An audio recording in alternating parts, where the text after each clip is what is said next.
अस्सलामुअलैकुम। Programme sports world में आपको खुशामदीद कहेंगे। मैं हूं आपके साथ इफ्ज़ा इम्तियाज़। और नाज़रीन, कल कराची स्टेडियम में मैच खेला जाना था कराची किंग्स और कोयटा ग्लैडिएटर्स का, जो कि कोयटा ग्लैडिएटर्स एक बार फिर से हार गई 56 रन से। और हमने देखा कि कोयटा ग्लैडिएटर्स के 3 खिलाड़ी जो हैं वो मुश्किल से डबल फिगर में दाखिल हुए। उसके अलावा कोई भी बैट्समैन जो है वो अच्छा स्कोर नहीं कर सका।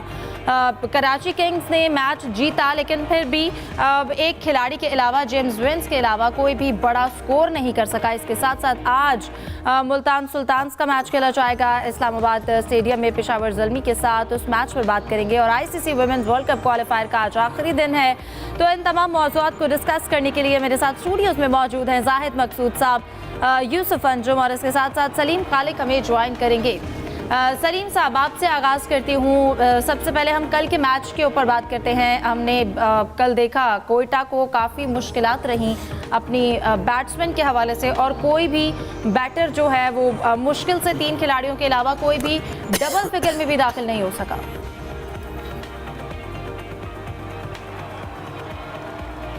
सलीम साहब, आप मुझे सुन पा रहे हैं?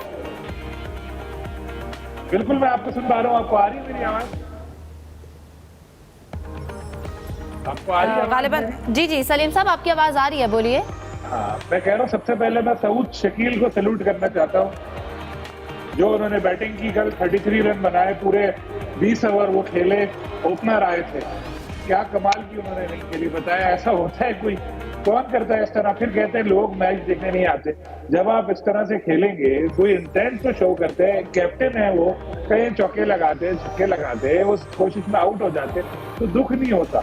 20 ओवर पूरे आप क्रीज में रहे और आपको शर्म नहीं आई एज ओपनर आप 33 रन नॉट आउट बनाकर आ रहे हैं। मैं आपको एक किस्सा सुनाऊं। मैंने पढ़ा था एक किताब में कि 1975 में जब पहला वर्ल्ड कप हुआ इंग्लैंड में, तो उसमें इंडिया का मैच गालिबन इंग्लैंड के साथ था। उसमें Sunil Gavaskar as a opener आए, तो उनकी टीम को चेस करना था 300 प्लस। 60 ओवर का उस वक्त मैच था। पूरे 60 ओवर क्रीज में रहे और सऊद शकील की तरह उन्होंने भी 31-32 रन बनाकर नॉट आउट आए। जब वो बाहर आया, उनसे पूछा यार आप किस तरह खेले, तो उन्होंने कहा मैं समझा कि शायद नॉट आउट आने में भी भूल जाएंगे। तो शायद सऊद को भी यही लगा हो कि नॉट आउट आने में भूल जाएंगे। देखिए, ये कैप्टनसी को हमारे कुछ प्लेयर्स गलत यूज कर रहे हैं और इसको मिस यूज हो रही है ये कैप्टनसी। तब इनको सऊद तो टेस्ट के मटेरियल है, सबको पता है। कोयटा ने एक बड़ा ब्लंडर किया कि उनको कैप्टनसी सौंपी, क्योंकि ये जो स्कोर था वो कोई इतना बड़ा भी नहीं था। 176, ठीक है, पिच स्लो थी लेकिन बन सकता था। लेकिन ख्वाजा ये जो नाफे हैं, इनको किस नंबर पे खिलाया और वो किस नंबर के बैट्समैन है, ये आप देख लें। इंटेंट उनकी इनिंग में नजर ही नहीं आ रहा था शुरू से ही। और जिस तरह 7 विकेटें 36-37 रन पर गिर गई थी, उसके बाद तो कोई बचा ही नहीं था मैच। लेकिन एज ए कैप्टन भी आपका फर्ज है, कुछ शो तो करते, कुछ शो नहीं किया। बाकी प्लेयर भी उनके बिल्कुल नाकाम रहे। और कोयटा ने जिस तरह स्टार्ट लिया था इस टूर्नामेंट में, लग रहा था टीम आगे जाएगी, लेकिन अभी जो परफॉर्मेंस है वो देख के तो लग रहा है कि इनका अभी आगे भी पता नहीं क्या हो। कराची को बिल्कुल दाद देनी चाहिए कि बज़ाहिर स्कोर इतना ज्यादा नहीं लग रहा था कि बनाए। जेम्स विंस बहुत अच्छा खेले, नो डाउट। उन्होंने दूसरे मैच में अपनी टीम को ये दूसरा मैच जितवाया है। तो हसन अली की परफॉर्मेंस बहुत ज्यादा है। अमूमन इस तरह की T20 लीग में जो बैट्समैन है वही परफॉर्म कर रहे होते हैं। हसन अली हमें बड़े जबरदस्त रूप में नजर आ रहे हैं। तो कराची बहुत अच्छा परफॉर्म उन्होंने किया और कोयटा ने बहुत ज्यादा मायूस किया। बिल्कुल जाहिद साहब, कराची ने टॉस जीतकर पहले बैटिंग का फैसला किया। ये फैसला पिच को देखते हुए उनका बहुत अच्छा था। फिर उसके साथ साथ जैसा कि सलीम साहब भी बात कर रहे थे, ख्वाजा नाफे को 5वें नंबर पर खिलाना, इस हवाले से आपको क्या लगता है जो ये डिसीजन था, इस पर क्या कहेंगे? हिफ्ज़ा, देखें कराची के जो कप्तान है वार्नर, उन्होंने टॉस जीता। ज़ाहिर है, जैसे आप बता रही हैं कि उन्होंने पहले बैटिंग का फैसला किया और पहली दफ़ा 3 मैचों में उन्होंने 31 रन भी बनाए हैं, वरना पहले मैचों में 0 और 12 पर आउट हो गए थे। और टिम साइफर्ड भी लंबी इनिंग्स नहीं खेल सके क्योंकि कंडीशन ज़ाहिर है डिफरेंट है। न्यूजीलैंड में तो बहुत ही आला उन्होंने बैटिंग का मुजाहरा किया था पाकिस्तान के ख़िलाफ़। लेकिन इस पूरे मैच में, जैसा कि शुरू में सलीम साहब ने भी जिक्र किया, कि सिर्फ सऊद शकील को सैल्यूट इसलिए ना करें कि उन्होंने 40 गेंदों पे 30 बनाए, उनको ये भी करें कि लंबा स्कोर बनाने में कराची किंग्स में भी उनका हाथ है। क्योंकि उन्होंने 10 रन पर जेम्स विंस का जो था वो लॉन्ग ऑफ उनसे उसकी थ्रो थी फिन एलन की, जो वो रोकर उसको रन आउट नहीं कर सके। और फिर वो मोहम्मद नबी का उन्होंने कैच ड्रॉप किया, उन्होंने अगली ही गेंद पर 2 छक्के जड़ दिए मोहम्मद आमर को। तो कल बहुत ही बेहतरीन दिन था सऊद शकील के लिए। मैं समझता हूँ कि जब किसी टेस्ट प्लेयर को आप T20 में लाएंगे, कौमी टीम में ना फ्यूचर में मुस्तकबिल है सऊद शकील का, ना अभी है, और उसको डायरेक्ट कप्तान बनाएंगे। और इसकी वाज़ेह मिसाल है कि जब टीम एक इनिंग्स मुकम्मल हो गई थी और क्वेटा ग्लैडिएटर्स की टीम वापस जा रही थी अपने पवेलियन की तरफ, तो साफ दिखाई दे रहा था कोई प्लेयर आपस में बात नहीं कर रहा। कौशाल मेंडिस अलग थे, रायली रोसो के साथ बातें कर रहे थे, मोहम्मद आमर 2 प्लेयर्स के साथ अलग जा रहे थे, कप्तान सर झुका के अलग जा रहे थे। ये भी हो सकता है कि कप्तान पे प्रेशर भी हो, और ये भी चांस हो सकता है कि ज़ाहिर है एक बाहर से लाकर कप्तान को नाज़िल किया गया, उनके ऊपर बिठाया गया, प्लेयर नाखुश हों। क्योंकि आपको याद होगा रायली रोसो पहले मुल्तान की तरफ से खेलते थे, लास्ट ईयर उन्होंने कप्तानी की क्वेटा ग्लैडिएटर की, और अब इस दफ़ा जो है सऊद शकील को डायरेक्ट कप्तान बना दिया गया। लेकिन बड़ी मायूस कुन परफॉर्मेंस थी क्वेटे की। कल जो तवक्को थी उसी के मुताबिक जो है दोनों टीमों में काफ़ी चेंजेस की गई। 4 प्लेयर जो है कराची किंग्स ने चेंज किए, 3 प्लेयर्स क्वेटा ग्लैडिएटर्स ने तब्दील किए। और जहाँ तक अगर कराची किंग्स की बैटिंग की बात की जाए तो इनके बाद जेम्स वेंस अगर 70 रन ना करते या उनका कैच कर लिया जाता 10 रन पर, तो इतने रन भी ना बना पाते। और जब क्वेटा ने बैटिंग स्टार्ट की थी तो बहुत बड़े रन का प्रेशर नहीं था उन पर, 175 रन थे, लेकिन उनकी लंबी पार्टनरशिप ही नहीं ली, पै दर पै विकटें गिरती रहीं, और फिर एंड पे आके ज़रा एग्रेशन शो कराया जबकि टीम मैच हार चुकी थी, जब मोहम्मद आमर ने 30-32 रन बनाए और सऊद शकील का साथ दिया। तो बहुत मायूस कौन परफॉर्मेंस थी क्वेटा ग्लैडिएटर की। ऐसे मैच देखते हुए तो मेरा नहीं ख्याल कि क्राउड आएगा जिसकी हम तवक्को भी करते हैं कि चलें रूठा हुआ क्राउड वापस आएगा, अच्छे मैचेस होंगे। वो कांटे के मैचेस अभी हो नहीं रहे सिवाय एक आध मैच के, बाकी मैचेस जो है तकरीबन वन साइडेड हो रहे हैं तमाम मैचेस। बिल्कुल। यूसुफ, आप क्या कहेंगे, जैसा कि जाहिद साहब ने भी कहा कि जेम्स वेंस के अलावा कराची के पास भी कोई ऐसा बैट्समैन नहीं था जिसने बहुत बड़ा कोई स्कोर किया हो। अगर वो भी आउट हो जाते तो शायद कराची भी अपना उतना टोटल 176 का ना बना पाता। देखें, हिफ्ज़ा टॉप ऑर्डर ने स्कोर किया, नीचे से उनके किसी खिलाड़ी ने स्कोर नहीं किया, जो मैं समझता हूँ कि एक थोड़ा सोचने वाली बात है। इस विकेट पर 175 इतने बड़े रन नहीं थे, और चूँकि कराची का नेशनल स्टेडियम उनका होम ग्राउंड भी है कराची किंग का, तो उनको ज़्यादा उसका तजर्बा भी था वहाँ पे खेलने का। तो मेरे ख्याल में ये 200+ रन होते तो ज़्यादा बेहतर होता, क्योंकि कराची की जिस तरह की एक उठान थी, उन्होंने अच्छी परफॉर्मेंस दी। अब तक एक मैच में उनको नाकामी का सामना भी करना पड़ा, लेकिन मजमूई तौर पर उनकी जो परफॉर्मेंस थी वो ज़्यादा बेहतर रही है दोनों टीमों के हवाले, जो क्वेटा और कराची के दरमियान थी। और उसके बाद उनकी ये बॉलिंग का खासा कह लेंगे, हसन अली ने जिस तरह इब्तदाई स्पेल में अच्छी बॉलिंग की, मीर हमज़ा ने अच्छी बॉलिंग की, और पावर प्ले में जब क्वेटा के 5 खिलाड़ी आउट हो गए तो उसके बाद बिल्कुल ये नामुमकिन था कि उनकी टीम जो 176 रन का टारगेट उसको चेज़ करने में कामयाब होती। और जिस तरह के पहले जायद साहब ने भी बात की, सऊद शकील के हवाले से सलीम साहब ने भी बात की, तो मेरे ख्याल में क्वेटा की इंतज़ामिया को अब सोचना पड़ेगा कि हर साल कप्तान बदलने से टीम की किस्मत भी नहीं बदलती। जब तक आप तसलसल नहीं दिखाएंगे अपने फैसलों में, उस वक्त आप कैसे लड़कों से तवक्को करेंगे वो अपनी टीम की परफॉर्मेंस के लिए खेलें और बेहतर उसमें करें। तो ये क्वेटा की इंतज़ामिया को सोचना पड़ेगा कि 10 साल उनको हो गए हैं, एक टाइटल अभी तक उन्होंने जीता है, तो कहाँ उनसे गलतियाँ हुई हैं। अगर एक कप्तान वो रख लेंगे मुस्तकिल, तो इससे यकीनी तौर पर उनकी जो टीम उसका मोराल भी बेहतर होगा और आने वाले जो सीज़न होंगे उसमें कम्बिनेशन भी बेहतर बनाने में मदद मिलेगी। क्वेटा की टीम ने भी अच्छे अपने तौर पे तो यकीनी तौर पर अच्छे खिलाड़ियों का इंतखाब किया था, लेकिन मजमूई तौर पर उनकी जो परफॉर्मेंस है इस दफ़ा तो थी कि कुछ शायद बेहतरी आए, लेकिन अब तक की परफॉर्मेंस के बाद तो लगता है कि उनका क्वालिफायर में जो टॉप 4 होंगे उसमें भी जगह बनाना मुश्किल हो जाएगा।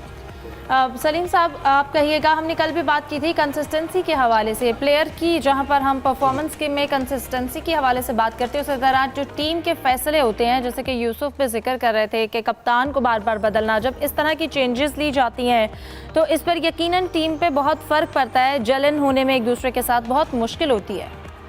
देखिए, T20 क्रिकेट में तो इस तरह के डिसीजन होते ही हैं, क्योंकि T20 लीग्स जो है इसमें ऐसा नहीं होता कि ये प्लेयर सारा साल साथ होते हैं और फिर आके यहाँ खेल रहे हैं। ये तो एक फ्रेंचाइज है। फ्रेंचाइज क्रिकेट में हर साल प्लेयर चेंज होते रहते हैं, कुछ प्लेयर वो ही होते हैं, बाकी तो फॉरेन प्लेयर खासतौर पे बदलते रहते हैं। तो इसमें जेल करना और ये करना वो इतना ज्यादा नहीं है। वो ये है कि कैप्टन कितने अच्छे डिसीजन ले रहा है, फील्ड में क्या कर रहा है। मैं आपको बताऊं, जब इवेंट शुरू नहीं हुआ था उस वक्त जब सऊद शकील को कैप्टन अनाउंस करने का क्वेटा ने कहा, तो मेरी उनकी एक आला शख्सियत से क्वेटा की बात हुई थी और मैंने कहा सऊद शकील, मैंने कहा वो बंदा जो टेस्ट क्रिकेट में उसकी बैटिंग देख के लोग सो जाते, आप तो T20 में कप्तान बना रहे हैं। उन्होंने कहा हमारे पास we don't have any other choice.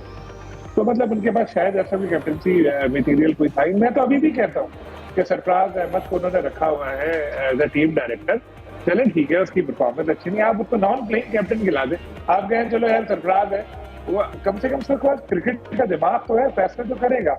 जहाँ सऊद तो हर शोबे में हमें बिल्कुल नाकाम नजर आ रहे हैं। और आप बिलीव करें मेरी बात, मैच खत्म नहीं हुआ था और मैं किसी काम से स्टेडियम से नीचे उतरा, जब मैं जा रहा था तो इतनी बड़ी तादाद इस तरह, वैसे तो ग्राउंड खाली था लेकिन जो लोग आए हुए थे, समझे आप 3-4 हजार, उसमें से भी आधे से ज्यादा लोग वापस जा रहे थे। बहुत रश था, ज्यादातर लोग इंग्लैंड के एक साबिक ऑलराउंडर को याद करते हुए जा रहे थे।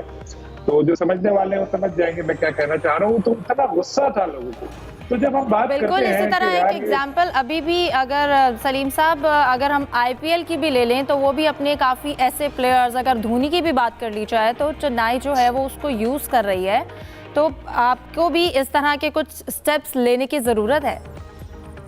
बहुत जबरदस्त आपने बात की है, बिल्कुल। क्योंकि धोनी को देखें कितने 43-44 तो उनकी क्रिकेटिंग एज है। अब असल पता नहीं कितनी होगी, क्योंकि पाकिस्तान में हर कोई अपनी एज जो है क्रिकेट वगैरह में वो कम करके करता है और वो खेल भी नहीं रहे क्रिकेट, सिर्फ आईपीएल में आते। वो कि उनकी टीम का इस साल बहुत बुरा हाल हो चुका है, लेकिन फिर भी एक रखा हुआ है उन्होंने। और तो यहाँ पे भी अगर उनको देखना चाहिए कि किस तरह कर ले। देखिए प्लेयर तो उन्होंने अपने दानिश में बहुत अच्छे चुने, लेकिन वो प्लेयर कितने अच्छे हैं ये बात जो है ये देखने की है। लेकिन जिस तरह से कल परफॉर्म किया, उस परफॉर्मेंस के बाद हमें अगर पैसे देके भी किसी को बोलेंगे ना कि आओ यार मैच हो रहा है पीएसएल का देखने चलो, तो वो धक्के देके भगा देगा, जाओ यार नहीं देखना हमें मैच, फ्री में भी नहीं आएंगे। क्रिकेट होती है T20 क्रिकेट, खासतौर पे इंटरेस्टिंग, वहां लोग जाते हैं चौके छक्के देखना, आखिरी ओवर तक मैच हो, ये सुपर ओवर तक मैच जाए। वहां ये थोड़ी होता है कि भाई ये 37 में 7 आउट हो गए। अरे भाई कौन सा यहाँ पर वसीम अकरम वकारे बस अपनी पीक के बॉलिंग करने आ गए। ये पिच ऐसी खतरनाक पर्थ की हमने यहाँ लगा के, नॉर्मल पिच, सब कुछ नॉर्मल कंडीशन, कुछ तो स्कोर हो, कुछ तो फाइट नजर आए।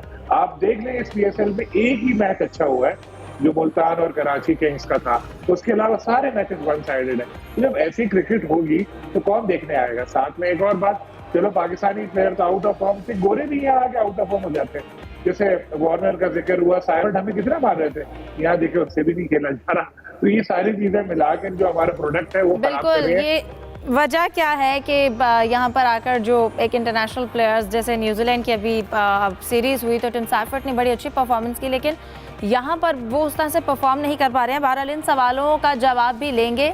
जुल्फ़िकार बेग ने हमें ज्वाइन किया है, उनसे बात करते हैं। आज पिंडी में मैच है पेशावर ज़ल्मी और मुल्तान सुल्तान्स का। जुल्फ़िकार बताइएगा सबसे पहले कि इस वक्त इस्लामाबाद में मौसम कैसा है?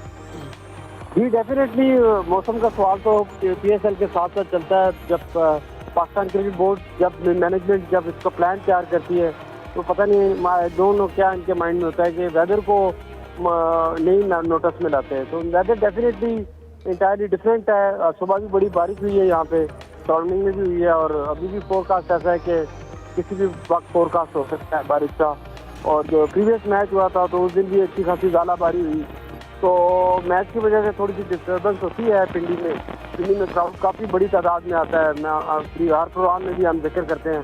तो पिंडी की कोई भी टीम हो तो उसको हम सपोर्ट करते हैं, हमारे पिंडी के जो शायकीन हैं। और बारिश का जो मैच ऑफिस की तरफ से अभी तक फोरकास्ट है तो 7 बजे के अराउंड 7 सवा 7 के करीब शायद एक्सपेक्टेड है बारिश। तो अभी इसके बारे में आज दिन को ज़लज़ला भी आया था कुछ, थोड़ा सा वो भी एक सिलसिला चल रहा है। दुनिया भर में ग्लोबल वार्मिंग और वेदर चेंज हो रहे हैं तो इससे ये भी इफेक्ट होता है। अच्छा जुल्फ़िकार, आज क्योंकि पेशावर ज़ल्मी और मुल्तान का मैच खेला जाएगा तो क्या एक्सपेक्ट किया जाता है? जिस तरह से आप बता रहे हैं कि पिंडी में क्राउड जो है वो एनर्जेटिक होता है और बड़ी तादाद में लोग आते हैं, आज के मैच में भी ऐसे एक्सपेक्ट किया जा रहा है? जी डेफिनेटली कुछ सख्तियाँ हैं, क्योंकि जब ग्राउंड के अंदर जो टाइम दिया जाता है उससे पहले लोग बड़ी तादाद में लोग आ जाते हैं। जैसा कि जहाँ पे पिंडी का ये स्टेडियम लोकेटेड है, इसके इर्द गिर्द से बहुत सारी बड़ी तादाद में लोग ऑनलाइन भी टिकट लेते हैं और वो टाइमली आ जाते हैं। फिर सेटेल सर्विस भी दी जाती है और मेट्रो सर्विस भी है जो एक्सेस है उस स्टेडियम तक आने में। तो डेफिनेटली लोग सपोर्ट करते हैं पिंडी में, क्योंकि बड़ी तादाद में लोग आते हैं। तो लोगों का ये कहना है कि पाकिस्तान क्रिकेट बोर्ड की जो मैनेजमेंट है सिक्योरिटी के हवाले से उनको थोड़े से मेजरमेंट चेंज करने चाहिए। सख्ती बहुत ज़्यादा की जाती है और बड़े लो क्वालिटी के जो चीज़ें हैं वो भी सराउंडिंग में बेच रहे होते हैं, फ्लैग्स हैं या डिफरेंट इस तरह की जो चीज़ें होती हैं, डिफरेंट फ्रेंचाइज जो टीमें हैं।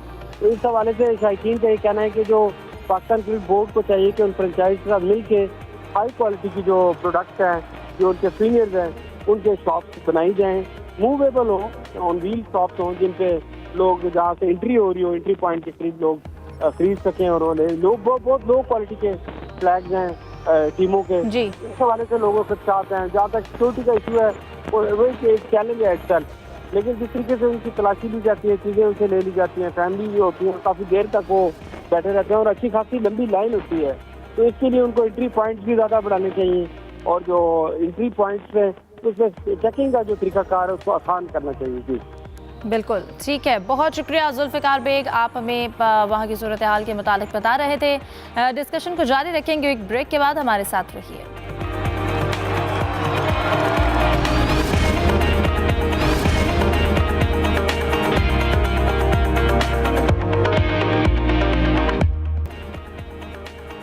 ब्रेक के बाद खुशामदीद। अभी आपको बताएं कि चेयरमैन पीसीबी मोहसिन नकवी की जानिब से एक स्टेटमेंट सामने आई है। उनका कहना है कि पाकिस्तान वुमेन्स टीम ने तमाम मैचेस शानदार खेल पेश किया है, लेकिन वुमेन्स टीम वर्ल्ड कप के लिए भारत नहीं जाएगी और जो तयशुदा एग्रीमेंट है उसके तहत पाकिस्तान के मैचेस हाइब्रिड मॉडल पर होंगे।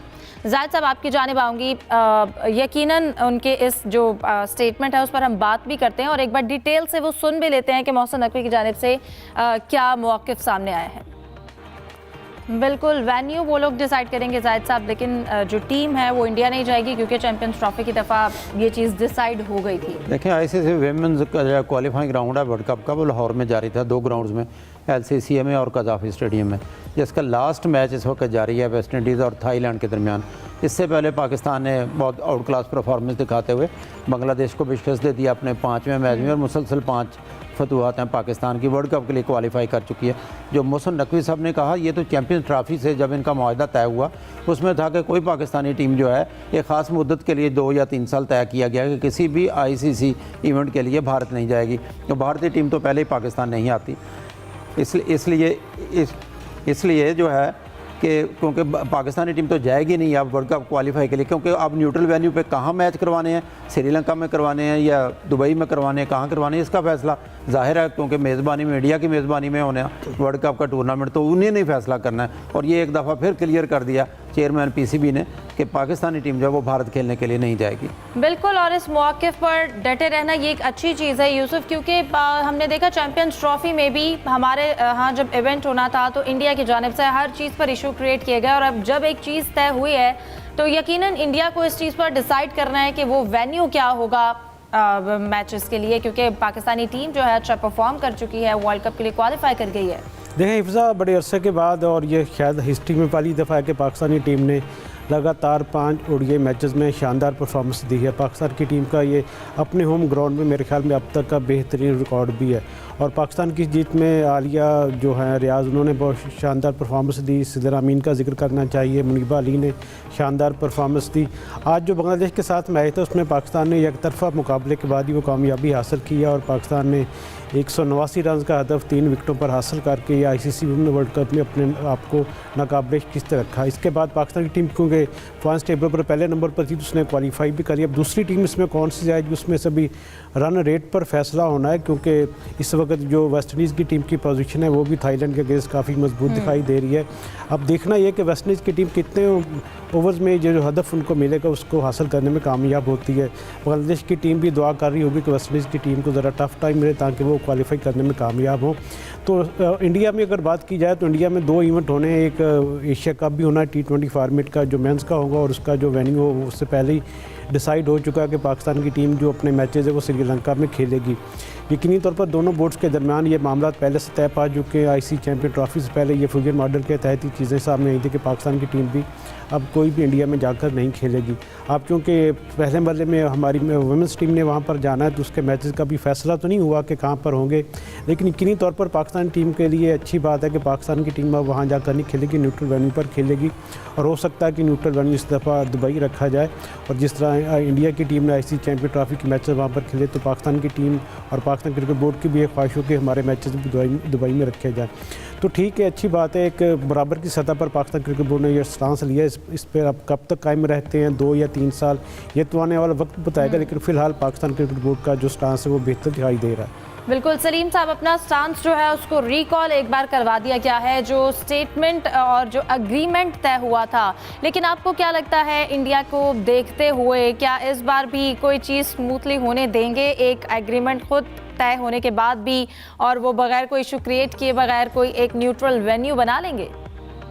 बिल्कुल, जो मुझे इत्तलात मिली है उनके मुताबिक शायद ये पूरा इवेंट ही कहीं और वो कराएं, चाहे वो यूएई हो। यूएई का ज़्यादा चांस है कि शायद वहाँ चले जाए पूरा इवेंट, क्योंकि देखें वुमेन क्रिकेट की इवेंट थोड़े लो प्रोफाइल होते हैं, उसमें इतना ज़्यादा अपना क्राउड इन्वॉल्व होता है, ना पैसा इन्वॉल्व होता है, तो शायद इसको इंडिया अपने आना का मसला ना बनाए। वैसे पहले तो ये लोग ये सोच कर बैठे हुए थे कि पाकिस्तान टीम तो ऐसी बेकार है, हार जाएगी, लेकिन सलाम है हमारी जो वुमेन क्रिकेट टीम है, क्या ज़बरदस्त उन्होंने परफॉर्म किया। कोई भी क्रिकेट हो, कोई भी मुकाबला हो, 5 मैच एक साथ जीतना बहुत बड़ी बात है। Hats off to the women cricket team, बहुत जबरदस्त मुकाबला थी और उन्होंने साबित कर दिया कि कोई भी शोबा हो, पाकिस्तानी खवातीन उसमें कम नहीं है किसी से भी मर्दों के खाना बचाना, बल्कि उनसे आगे भी चलती है। बहुत जबरदस्त सारी प्लेयर्स ने, यूसुफ साहब ने काफी सारे नाम लिए, सब ने अच्छा परफॉर्म किया। हर मैच में कोई एक प्लेयर सामने आती है और उसने जबरदस्त परफॉर्म किया होता। तो जब हम हारते हैं तो बुराइयां कर रहे होते हैं, तो जीतने पर भी उनको बिल्कुल खराज तहसीन अदा करना चाहिए। और अच्छी बात है मोहसिन साहब ने शायद कोई इनाम का ऐलान भी किया है। और दूसरी बात जो डट गया है पाकिस्तान, ये बिल्कुल ठीक है, क्योंकि जब ये तय हो चुका था कि सारे मैच इसी तरह होंगे फ्यूजन फॉर्मूले के तहत, तो अब भी होना चाहिए।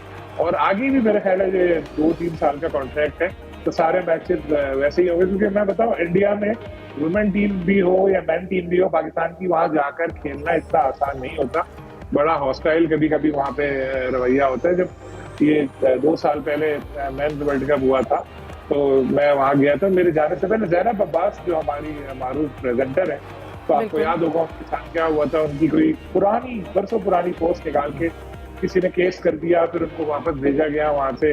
तो इस तरह की बहुत सारी चीजें होती हैं वहां पर, तो बंदा हर वक्त डरा ही रहता है कि यार अब कुछ हो ना जाए। तो इससे अच्छा है बराबरी की सतह पर मोहसिन नकवी साहब ने बहुत जबरदस्त ये काम किया था कि ऐसा एक फॉर्मूला बनाया है कि ठीक है, हम क्यों आए जब आप नहीं आ रहे, तो हमारी टीमें भी फिर आपके नहीं आएंगी, न्यूट्रल वेन्यू पे होना चाहिए। और अब ऐसे ही होगा, और होपफुली वहाँ वर्ल्ड कप में भी पाकिस्तान टीम इसी तरह जिस तरह भी परफॉर्म किया करेगी। बिल्कुल ठीक है, और यकीनन जो इवेंट हुआ विमेंस वर्ल्ड कप क्वालिफायर के हवाले से, उसमें पाकिस्तान विमेंस ने बहुत अच्छा परफॉर्म किया, अपने 5 मैचेस जीते, वर्ल्ड कप के लिए क्वालिफाई किया। आप देखते हैं कि इंडिया में ये इवेंट होने जा रहा है, इंडिया होस्ट कर रहा है, तो पाकिस्तान के मैचेस के हवाले से हाइब्रिड मॉडल कहाँ पर होगा, यहाँ वक्त तो है प्रोग्राम में एक ब्रेक का, हमारे साथ रहिए।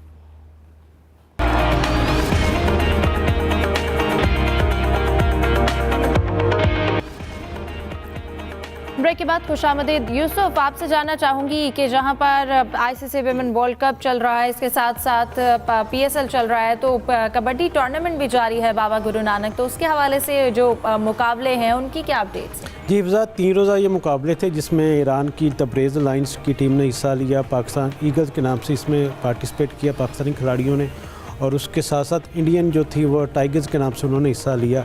पाकिस्तान टीम ने ईरान को भी हराया, इंडिया को भी हराया। कल फाइनल था इंडिया पाकिस्तान का, लेकिन उससे पहले इंडिया के क्योंकि सारे खिलाड़ी यहाँ पर नहीं आए थे, उनमें से 4 खिलाड़ी इंजर्ड हो गए थे।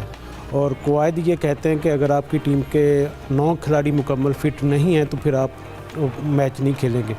ये फिर फैसला हुआ, इंडियन टीम ने दस्तबरदार किया ख़ुद को और उन्होंने कहा कि हमारे पास चूँकि लड़के ही पूरे नहीं हैं तो हम ये फ़ाइनल नहीं खेलेंगे, और हमारी जगह पर जो ईरान की टीम है कवायद के तहत उसको मैदान में उतारा गया, जिसमें पाकिस्तान ने शानदार परफॉर्मेंस दी और 26 के मुकाबले में 54 पॉइंट से पाकिस्तान टीम ने ये जो फ़ाइनल था अपने नाम किया।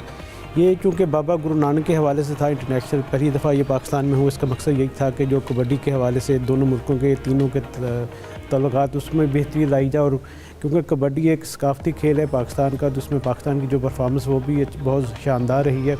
एक रिकॉल था कि कबड्डी भी पाकिस्तान में ज़िंदा और उसको मज़ीद बेहतर करने के लिए कोशिश की जा रही है। वहाँ पर चूँकि मेहमान ख़ुसूस थे चौधरी शाफी हुसैन, जो पाकिस्तान कबड्डी फेडरेशन के सदर भी हैं, उन्होंने ये अनाउंस भी किया कि अब पाकिस्तान कबड्डी फेडरेशन एक वर्ल्ड कप कराने जा रही है जिसका वेन्यू दुबई होगा। और दुबई में ये वेन्यू इसलिए रखा जा रहा है क्योंकि इंडिया की जो टीम है सीनियर टीम, उसका पाकिस्तान में आना बहुत मुश्किल दिखाई दे रहा है। इसलिए दोनों ममालिक के जो फेडरेशंस है उन्होंने ये तय किया कि अब पाकिस्तान और इंडिया के जो मुकाबले होंगे वर्ल्ड कप में वो वेन्यू पर ही, न्यूट्रल वेन्यू पर ही खेले जाएंगे। और इसके साथ साथ पाकिस्तान की टीम ने इसी साल अगस्त में कनाडा कप में भी हिस्सा लेना और इसकी तैयारियों के लिए ये जो बाबा गुरु नानक कबड्डी कप था, इसमें से जो बेहतरीन खिलाड़ी सामने आए उनको ही वहाँ पर मौका दिया जाएगा। तो अच्छी बात है कि पाकिस्तान में पहले इंटरनेशनल हॉकी क्रिकेट आबाद हुई, फिर हॉकी की टीमें यहाँ पर आई, अब कबड्डी की टीमें भी पाकिस्तान में आकर खेल रही हैं। ना सिर्फ इससे खेलों में ये मकबूलियत बढ़ेगी बल्कि पाकिस्तान का जो सॉफ्ट टीम है जो वो भी पूरी दुनिया में जा रहा है। बिल्कुल। अब मैं सलीम साहब आपकी जानिब आना चाहती हूँ। अगर हम पीएसएल को दोबारा से डिस्कस करते हैं, जो आज मैच होने जा रहा है रावलपिंडी में पेशावर ज़ल्मी और मुल्तान सुल्तान्स का, अब जिस तरह से इनकी प्रीवियस परफॉर्मेंस रही है, आपको क्या लगता है इन दोनों टीम्स के आपस में क्या की प्लेयर हो सकते हैं जो कि पेशावर को मुल्तान के टफ टाइम दे सकते हैं?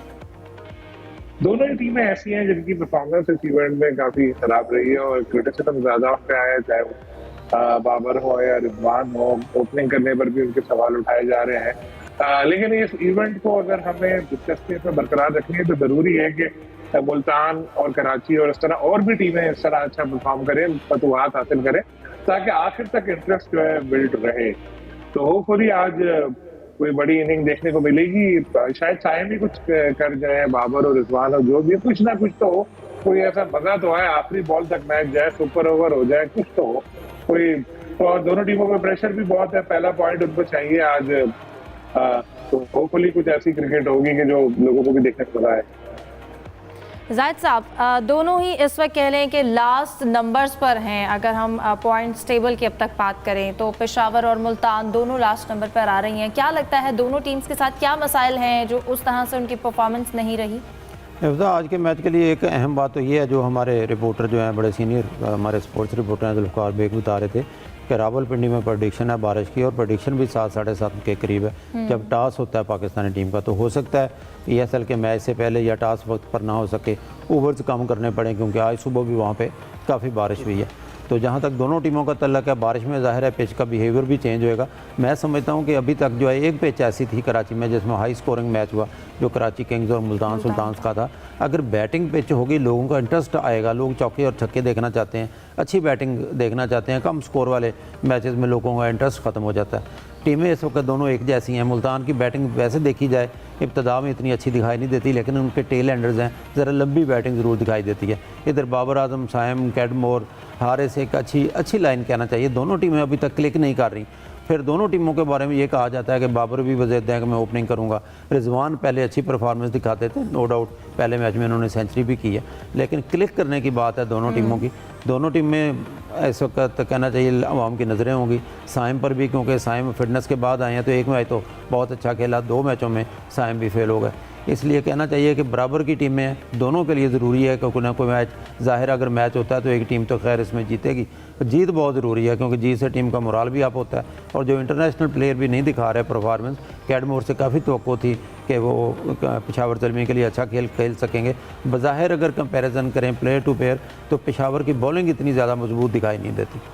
यूसुफ, आपको क्या लगता है बारिश के बाद और जैसा इस वक्त इस्लामाबाद में वेदर है पिंडी में, तो पिच को कितना मुतासिर कर सकती है और फिर प्लेयर्स के लिए खेलना मुश्किल हो सकता है? देखें, पहले तो हम बात करते हैं कि दोनों टीमों का कम्बिनेशन की। मेरे ख्याल में दोनों टीमों की कम्बिनेशन था वो बेहतर नहीं पाया जिस तरह उन्होंने सोचा हुआ था, और जो खिलाड़ी उन्होंने मुंतखब किए वो परफॉर्म भी नहीं कर रहे। ना सिर्फ मुल्की परफॉर्म नहीं कर रहे बल्कि गैर मुल्की खिलाड़ी जिन पे भरोसा किया जाता है उनकी परफॉर्मेंस भी अभी तक दोनों टीमों की जानब से ज़्यादा अच्छी दिखाई नहीं दी। रिजवान और बाबर दोनों पाकिस्तान के बड़े कप्तान हैं और दोनों ही एक दूसरे से थोड़े से पहले इनके दरमियान काफ़ी अंडरस्टैंडिंग थी, लेकिन कप्तानी के मामले पर थोड़े थोड़े आपस में खींचे खींचे भी दिखाई देते हैं। अभी आज जो मीडिया टॉक हुई मोहसिन नकवी साहब से, उसमें सवाल भी हुआ कि ऐसा लगता है कि जो रिजवान है वो थोड़े शायद कप्तानी के हवाले से नाराज़ है, तो उस पर उन्होंने कहा कि इस बारे में वो कोई जवाब नहीं देंगे। उन्होंने नो कमेंट्स कहकर मुस्कुराकर जो चल दिए थे। तो जहाँ तक कप्तानी की बात है, यकीनी तौर पर दोनों कप्तानों को पाकिस्तान के जो T20 स्क्वाड है वहाँ से ड्रॉप भी किया गया, सलमान अली यागव को कप्तान बनाया गया। आज कप्तानी का भी इम्तिहान होगा दोनों का कि एक दूसरे के ज़ोर भी लगाएंगे कि कौन सा कप्तान अच्छा है। और चूँकि बाबर आजम भी फॉर्म में नहीं है, जबकि मोहम्मद रिजवान एक सेंचुरी बना चुके, उन्होंने भी दोबारा कमबैक करना है टीम के हवाले से। बारिश से जब मुतासर मैच अगर मुतासर होता है तो यकीनी तौर पर विकेट का अहम रोल होता है, और जो भी टीम टॉस जीतेगी वो कोशिश करेगी कि पहले जो बॉलिंग करने का फ़ैसला करे, क्योंकि अगर वो बॉलिंग करते हैं फिर उनको एक टारगेट मिलेगा जिसको चेज़ करने में उनको आसानी हो सकती है, वो अपनी हिकमत तरतीब दे सकते हैं। लेकिन आज के मैच में यकीनी तौर पर दोनों कप्तानों को एक अपने आप को साबित करना पड़ेगा कि उनकी जो कप्तानी भी अच्छी है और उनकी फॉर्म भी अच्छी है। बाबर आजम के लिए भी ये मैच बड़ा अहम है, क्योंकि उनकी जो अब तक की परफॉर्मेंस है वो तो उनके फैन उससे नाराज़ हैं। आज उनके पास मौका है हम भी चाहते हैं कि जो बाबर हैं वो अपनी परफॉर्म कर सकें और अपने उस फॉर्म में वापस आ सकें। आज के मैच में किसको जितवा रहे हैं यूसुफ? आज के मैच में मेरा ख्याल है कि पेशावर ज़ल्मी जीतेगी। जाहिद साहब? मुल्तान। सलीम खालिक साहब? ज़ल्मी। लेट्स सी, हम कल देखते हैं कि जो ख्वाहिश की जा रही थी तो फिर किसने दुआएं की अपनी ख्वाहिशात को पूरा करने के लिए। बहरहाल तमाम मेहमानों का शुक्रिया। प्रोग्राम से दीजिए इजाज़त। अल्लाह हाफ़िज़।